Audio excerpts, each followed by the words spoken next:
Аз съм Светлана. Аз съм Мия. Ти коя си? Айде! Това е Тея. Това е Тея! Приятели, днес сме 15 септември, а по-важното е, че е началото на учебната година. Мия ще бъде в трета група на градината, а Тея днес за първи път тръгва на ясла. На ясла!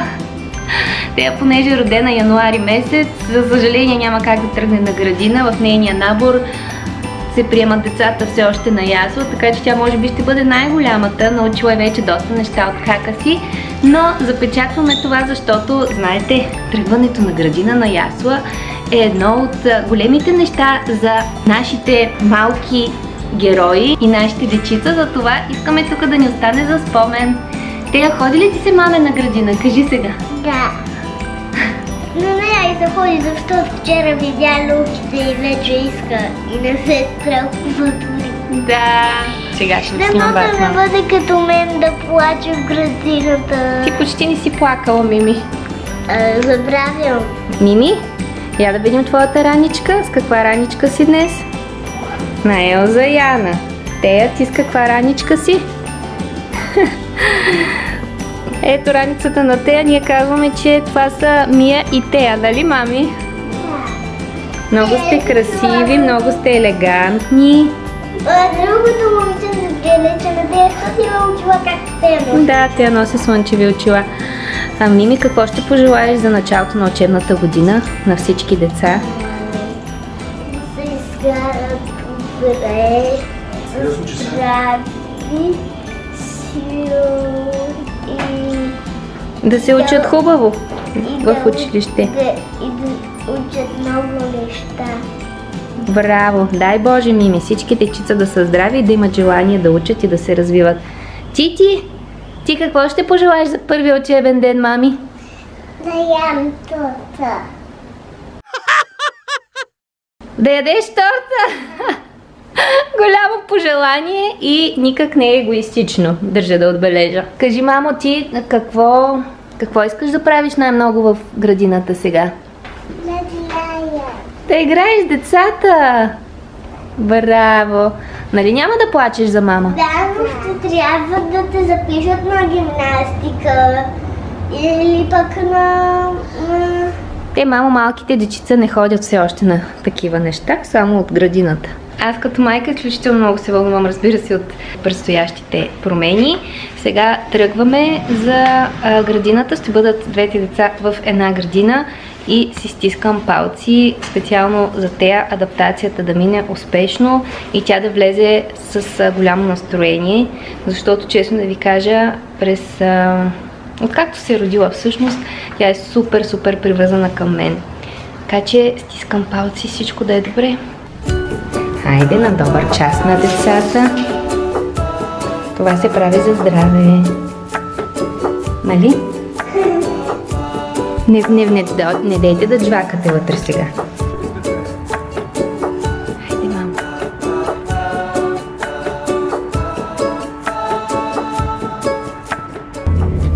Желавам ви днес един хубав ден. Вече сме в колата и потегляме. Тея, още ли си в настроение, мамо, за градина?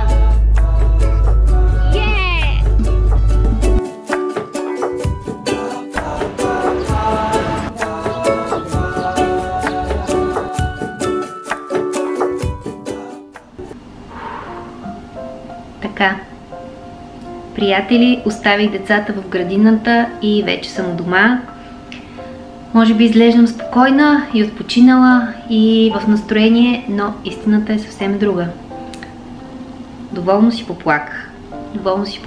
Все пак съм майка, която последните 5 години не се е разделяла с двете си деца. Някакси, когато оставях Мия на градина, беше много по-различно, защото тогава се прибрах с Тея вкъщи и поех грижите за нея и нямах време толкова да мисля и да осмислям нещата. Докато сега ми стана много мъчно и то най-вече поради факта, защото Тейка се разстрои като влезна в яслата. Те я взеха много бързо, защото не знам дали сте запознати, но по принцип това е препоръчително. Детето много бързо да се предаде в яслената група, за да не става то прекалено емоционално. И така течето се разстрои, поплака, всички деца плачеха, защото им беше за първи път, което е нормално, те са съвсем мънички. И след това си изпаднах в някаква мини криза. И така, сега се прибрах, включвам камерата, за да запиша първите си впечатления. Много се надявам на тея да се адаптира добре.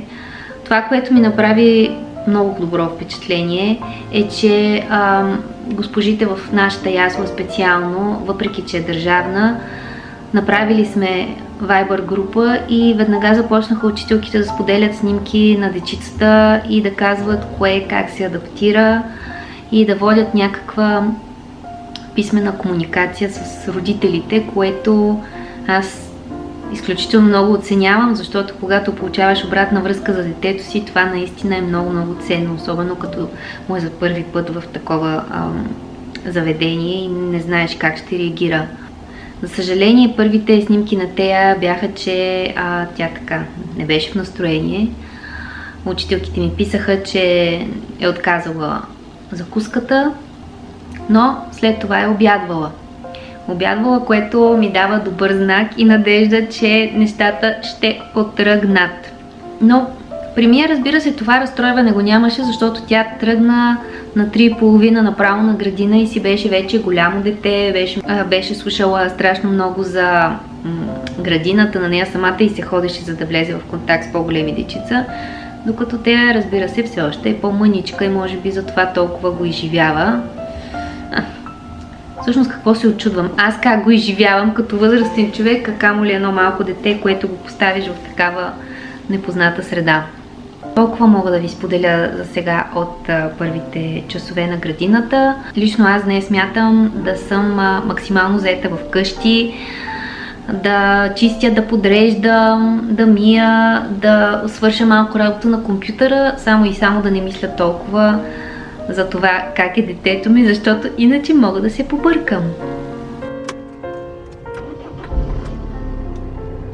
Хайде, настана време, отивам да взема децата от градина и след това те ще разказват. Тити, хубаво ли беше на градината, мами? Да. Да? Плака за мама. Плака за мама, нали се разбрахме да не плачеш? Обичам те. Боби, аз те обичам. Остана тук. Ляниската, детето ходи. Да, мамо, но нищо ще вземем. И аз много те обичам. Сега ще вземем какати.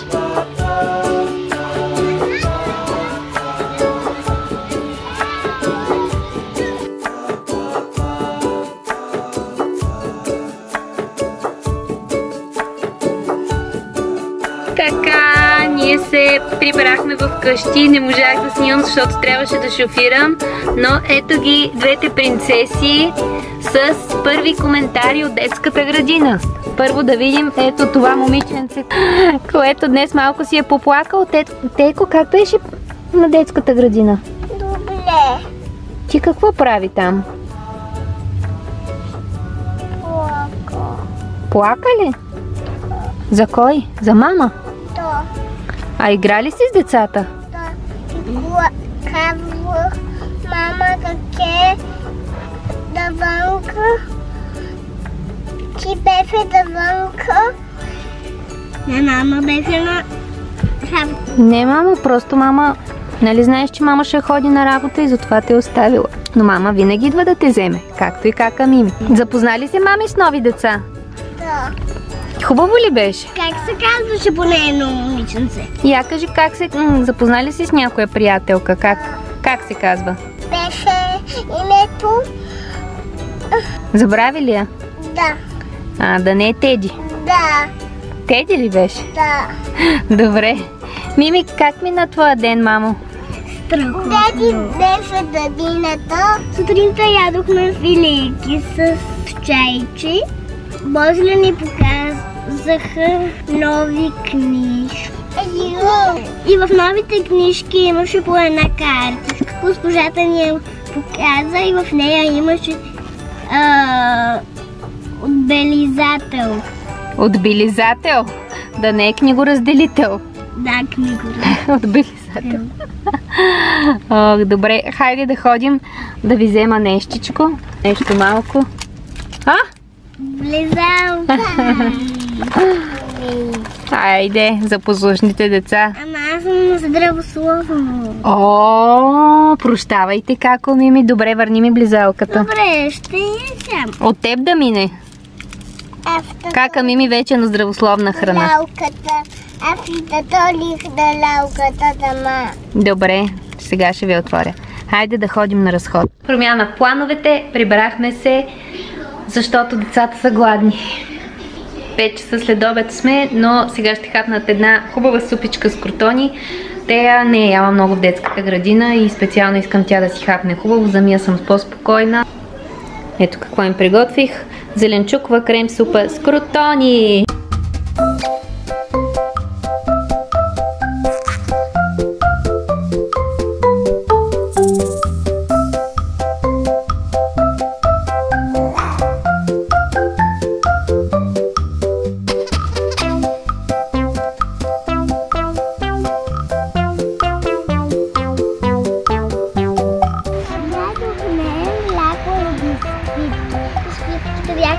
Вътре в мляко и беше много вкусно.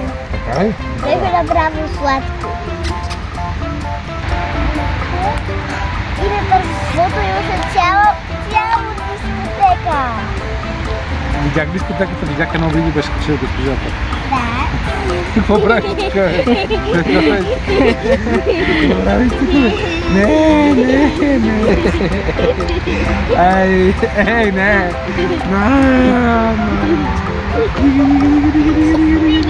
Кажи за твоя ден сега на тати. Кажи ми ти сега, чакай да се разкажем. И тук ме навънка без мама и аз чаках мама. И мама дойде ли, мама? Видя ли мама? Виждаш ли мама? А мама какво ти каза, че като се наспиш, ще дойде. Само, че ти не си спала. Защо не си спала по Учителката каза, че е заспала на стола. Така ли? Да. И каза, това детенце е много инатливо.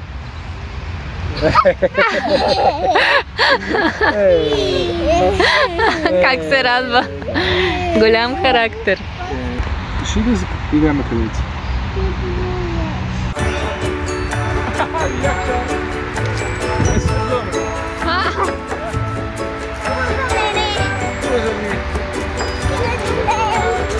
О, татко изгоря.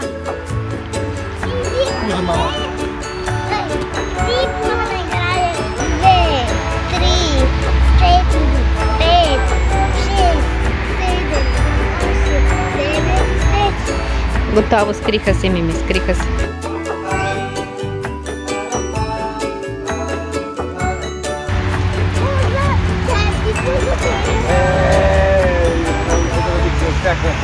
Така, след дълги емоционален ден с Тея ще лягаме да спинкаме. Днес беше един нов етап. Мамо, хубаво ли ти беше в градината? Добре, маменци. Маме, много те обичам.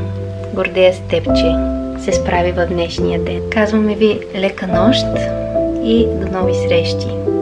А ние с Тейка започваме да спинкаме, нали? Тя си спинка тук при мен на леглото, още не съм я отделила в стая. Ако не сте се абонирали за нашия канал, може да го направите с камбанката. Ще се радвам да бъдете част от нашите семейни приключения. Лека нощ, довиждане от нас и до нови срещи. Това е от нас. До следващия път.